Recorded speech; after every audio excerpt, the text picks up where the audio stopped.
Hey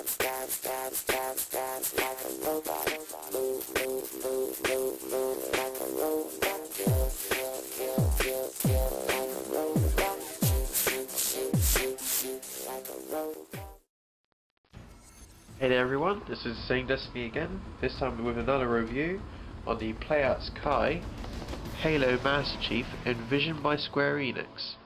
Now please bear in mind the Envisioned by Square Enix part. This means this is Square Enix's take on the Mark V Master Chief. So just bear that in mind.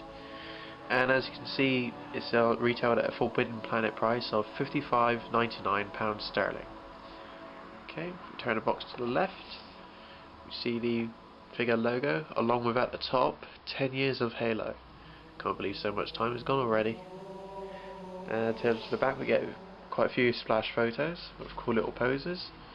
Down here is another figure. It's the same Mark V, but this time in black. It also comes with a rocket launcher. I've seen this around, but I don't think I'll get it. I've got the good stuff as it is. Turn around again and another side view, and back to the front. Now, get to the next part. We shall open the magical door of Velcro to reveal a figure inside. You probably can't see this well enough because of the light. I'm trying to stick my body in the way so you can see it. I'll have it out later. But yeah, you can see Master Chief trapped in there, all snug and tight.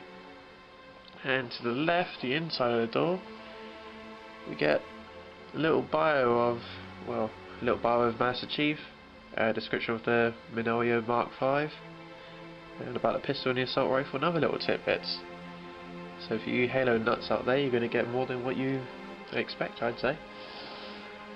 Right, so we can see the assault rifle here, pistol, extra hands. So yeah, I think it's about time we broke them out. I'll be back with you right in a second. And this is Chief free from his cryosleep. Now, the Square Enix design, as I said before, is based on the Mark V from the Halo 1. Although this is Square Enix's take on it. It looks more like the Mark VI to me, but oh well. Square Enix tends to do more of an anime feel to their figures, so hence why he has such a slender waist. The paint job they've done in the armour, I am very happy with. It's almost like a pearlescent green. Now what I think they've done, they used a undercoat of silver and then used a clear green on top to give it the metallic look. I don't know if my camera's picking up so well, but I'll have photos of it up later on. And it's a good idea they did this because more noticeable around the crotch area and parts where the armour collide with each other. The green, well, is almost like battle damage. Well, it is battle damage. So the silver shining through the green, making it that worn. It's a realistic look. It's a very good look.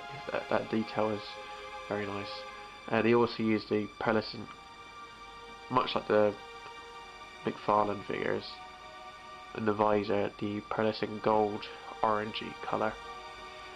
They used normal light blue for the lights, so on the lower thighs, the 4 lights on the helmet. Turn to the side, he's got underneath the shoulder pad there, he's got another light. Underneath, not really noticeable, but underneath the chest piece on the back, there's lights there, and on the lower calves. So yeah, the paint job on this is very nice. Very happy with it. Okay. Now the joints. If any of you saw my Ezio PlayArts review, I wasn't too happy with the joints. But this one, it works because I think it works more because Master Chief is more of a mecha robot-y looking figure, so it kind of fits. Right, I'm gonna take some photos and do this because there's a lot of details to go through. Okay, see you in a bit. To start off with the upper torso, we have the torso and neck having a wide range of movement. We also have the shoulder pads on separate hinges, so once you lift those up you can move the arms higher. Also the elbows and the wrists are made of ratchet joints. Now in the Assassin's Creed version, the Ezio, they seemed quite, it didn't work right, but on this figure they do seem to work even better. Also on the another extra joint in the shoulder, just to the left, the shoulder pops out of its socket, so to say. It has a slight Gal Geiger transformation look to it.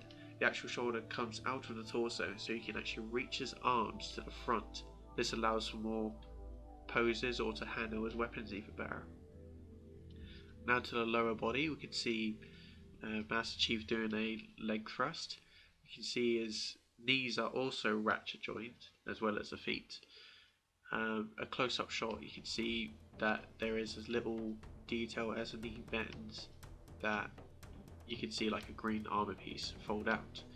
Now in this next shot, it shows that the knee has a double ratchet joint, so in the upper thigh and in the lower thigh and the upper shin. Now the first joint, the upper thigh, doesn't look too bad, but it's once you do the full 180 that it looks like he's grown an extra leg. Now it doesn't work right.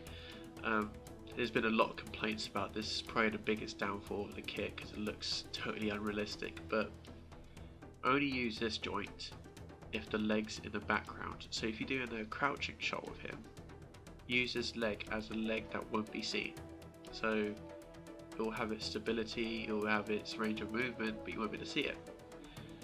And this distance shot shows what you could put him into, his little ballerina pose. And no, nothing's holding him up, I just managed to balance it on one foot. Okay, let's get on to accessories. So as Chief stands in a battle ready stance, ready to kick some butt, I guess it's time to show some of his accessories. To start with, you go to get the regular open displayed hands for each arm, but you also get two trigger figure hands. One for the right and one for the left. And you also get the M60 pistol. Now, some of you might think it's a little excessively large, but I don't know. I think it kind of works. There is a peg sticking out of this. However, you can remove it, and it's pretty snugly in there. There we go. I know it leaves a horrible little hole there, but oh well. And he is able to hold it. I'll have some photos of him holding it later on. And the peg allows him to peg it into his leg here. There is another one on the other side of his leg. Right. And he also has, of course he has to have this, the MA5B assault rifle. And I'd say it's pretty proportionate with his body, so that's good. There is another peg on there. This is so you can peg it onto his back of his chest. Kind of like that peg on it. It kind of looks like a kind of like a cocking mechanism, but you can remove it as well as the pistol. Colours are just right. There's a little bit of green there, and the display, of course, there's no numbers. It'll be too small, but there is a light blue screen-looking display. I suppose if you wanted to, I know online there are some screenshots of the LED display. If you wanted to resize it, print it off and stick it on, by all means. Be a cool little idea. And that's pretty much it for his accessories. I'll do some photos now of him in some cool poses and highlighting some details and talking through. Okay, enjoy.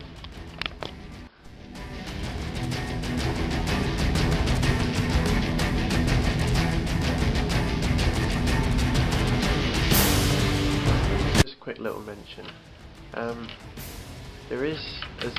To me, there is a specific way to put the weapons on. It might sound silly, but to save you guys from breaking your own, probably best to try this out. Right, for the Magnum, you have to face the gun inside, then rotate it forward. Whereas the assault rifle, you face it outside of the hand and rotate it forward. So if I demonstrate on the left hand, okay, so I get the hilt, and you can flex the fingers, don't worry. Okay, so it's facing inwards and the handle slid in, and you just rotate it forward. Still a little tricky, but it's better than, well, that's the best way I've found. You can make a better job of that. And, well, the assault rifle is pretty much the same, but to start off, you face it outwards and then it rotates forward and it fits perfectly in place. Another attention to detail, this elbow, don't know if that's picking up right.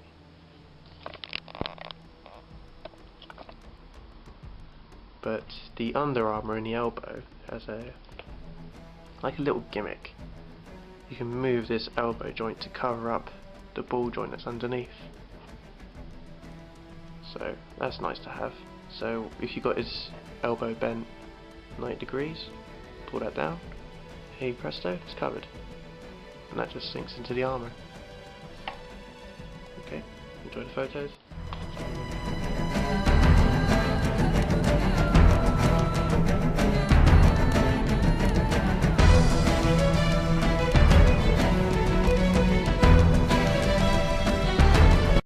Okay, we're coming up just about wrapping up this review. I've got them stood up straight and there's assault rifle on his back just for size comparisons. The figure measures at around 8.5 inches / 22 centimeters.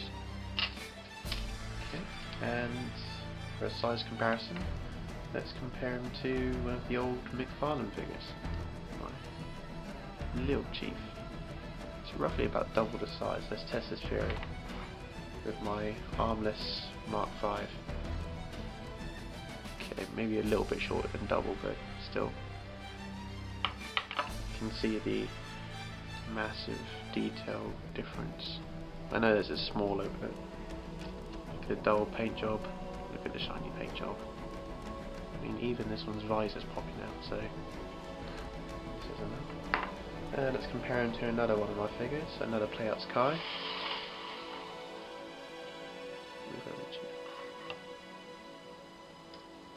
My Ezio, and Ezio is much more taller.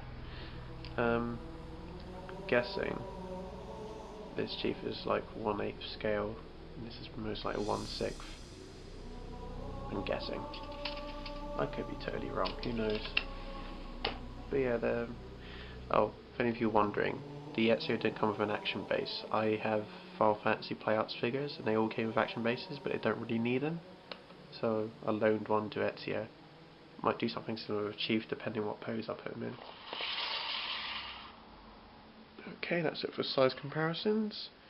What are my final thoughts? Well, I was quite disappointed with the Ezio PlayArts. You know, it kind of put me off a little. But this chief has kind of redeemed them all for me. I mean, it gives me hope. The only negatives I find is that this waist section. The whole kit's pretty posable, especially the waist section, but that's its benefit and its flaw, because as well as the waist area moving, you've also got, how can I describe this? If any of you built any Gundam Age 1 normal kits, it has an extra waist joint, so it can do the jig. And there's also a ball joint connecting the waist, but there's also another connection inside this leg. So not only the ball joint moves, but the connector inside moves, and it's difficult getting the legs to look right, symmetrical on either side. So it takes a little bit of fiddling, it will do, but I always find that this ball joint's more visible than this side. You could flex this cod piece. It's made of a very soft plastic, so it's malleable. So you could do something, but I don't want to fiddle around with it too much. I'll just leave it as it is for now. The little, I wouldn't say gimmicks, but the little parts of, if you got the elbow bent, you can move the Under Armour just to cover up ball joints. That's a good touch. Head's very posable, torso's very posable. I'm happy with the slender waist, kind of suits it. That's about all I can say. I can recommend this kit. Try and get it cheaper if you can. I bought this for $55.99. I've heard people say they've paid $60 at most for it. Convert that yourself, I don't know what that is. If you can pick them up cheaper, by all means do. It's a very good kit. I'll give it a, trying to think of a Halo reference, a legendary rating. There we go. Legendary out of legendary. I highly recommend it. It's good.